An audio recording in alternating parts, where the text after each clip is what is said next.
Well, we're back with Bleach Soul Resonance, and we're going to be doing a bit of a weekly thread here, but first and foremost, I do want to say that the tower, the limited tower, which is not really lighting up as an alert here, did reset. So for anyone who hasn't checked in here in, this, day or the last 2 days, this is up. Remember that you can essentially just go in it with the secondary element listed here and save your thrust team for the last one. So you can see that I am at 9 already, and all of my characters are spoken for. And by the time tomorrow comes, I should be able to just clean it up. So if you just do the secondary team, so slash here, strike here, spirit here, slash, strike, spirit, etc., until you get to slash, slash, and then slash, or I guess slash, slash in this case, you should be able to fill this out with no problem at all, or any sort of permutation, just understanding that the first element listed is consistent, so keeping it in the pocket will help you organize your teams better. But it is time for weekly mega thread, so let's get into the actual thread, right? Let's see what people are asking. And here we are. As always, thanks to Comprehensive Toe for hooking us up with the mega thread. It seems we were posted 6 hours ago, so we're getting to this one pretty early. There's only 17 questions here, but we don't end up usually answering that many questions because there'd just be way too many. So let's see what people are saying.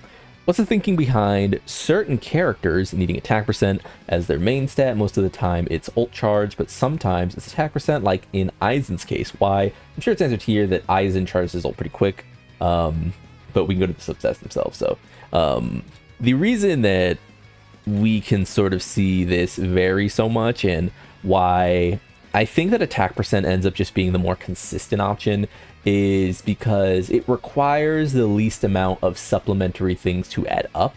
So for example, Kenpachi here. Kenpachi has an attack percent third piece for me. Now, I could have ailment damage, and he is an ailment damage character, but if I were to have more ailment damage, I would be taking away from a statistic that is just easier to sort of handle. The reason I would want an ailment damage third piece here at the end game is if I had his boundary 2. But again, this is taking into consideration an entirely different facet. Maybe I have a bunch of weapon dupes. Again, this is taking into consideration an entirely different facet. A lot of the time that ultimate charge and attack percent are so good on characters like characters like Bunkai Ichigo, or even Kenpachi, or would be another character really that would use ult damage, or ult charge rather.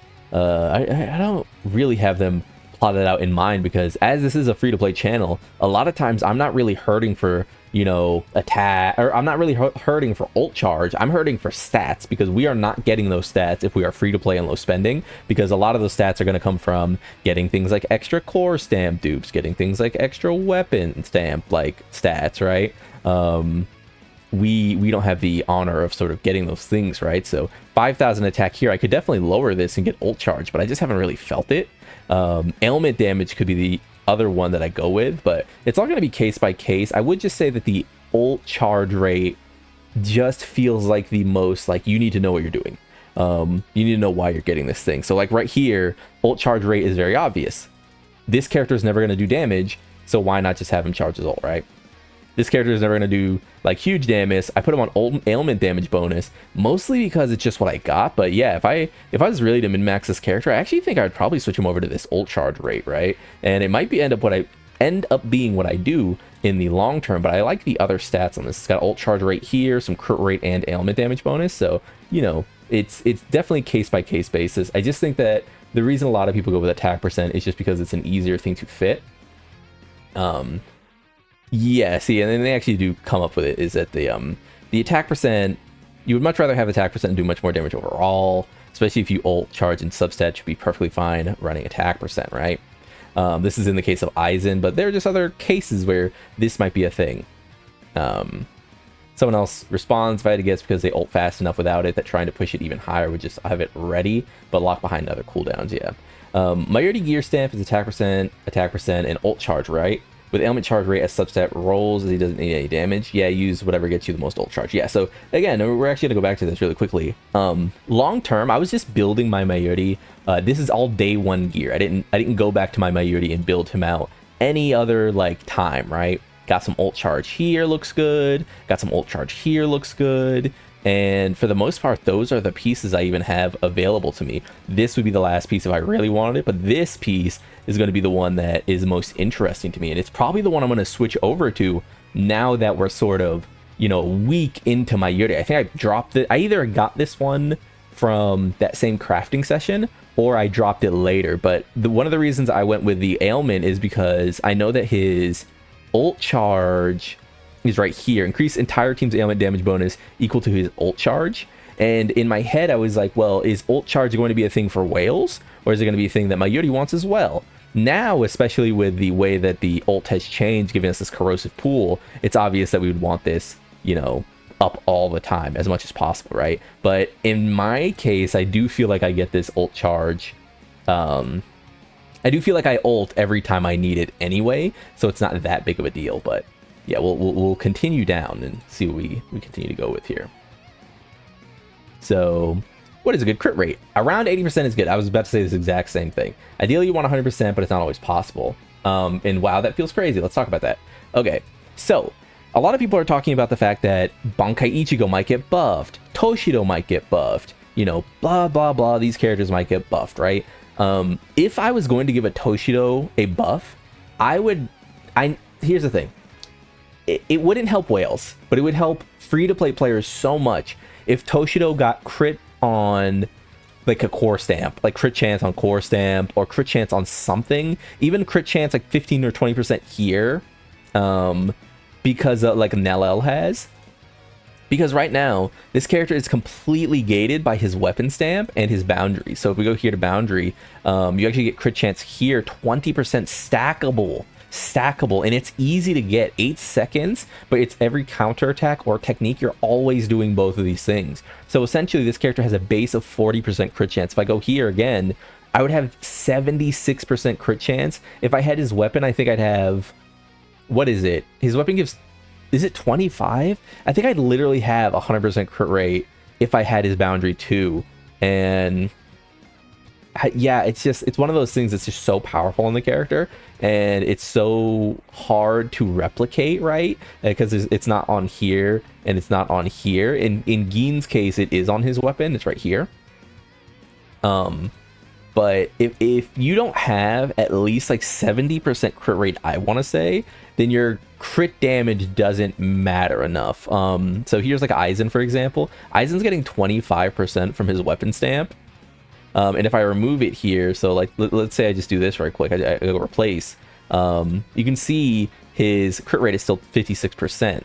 So with his weapon, his unique weapon, he is actually at that 81% crit rate, right? 75 or 56 plus 25 would be 81%, right? And this means that every bit of crit damage I get is pretty consistent, especially when I'm trying to hit those big ult numbers. It's not so much that it's like, oh my god, if you don't have this number, you're just done completely, but it does add up. And we can see that here she's at like 80 something% as well, like 81% I believe, and it feels really consistent. There are times where she does miss the crit, and I'll see like her do she'll do 600,000 damage instead of like 1.5 million on a hit, and it's noticeable.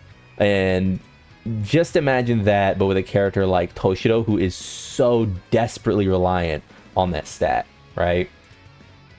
So which one should I use best? I already have first one, then suddenly I got the second one after quite a while. I personally want the second one because it has great great stats, with one on the left has a great passive already. Yeah, it's I'm just like taking a look very closely. It's pretty unlucky. I mean, it's HP 3 on this left one. Ult Charge here is not good on the right one. The right one does have the stats. The left one, yeah, it's just that you don't have to like invest in it. So it's not a piece I would really like cling on to though. I started this game 2 days ago. Is this a good team for starters? I don't want to invest too much into my team. That might change depending on the upcoming banners.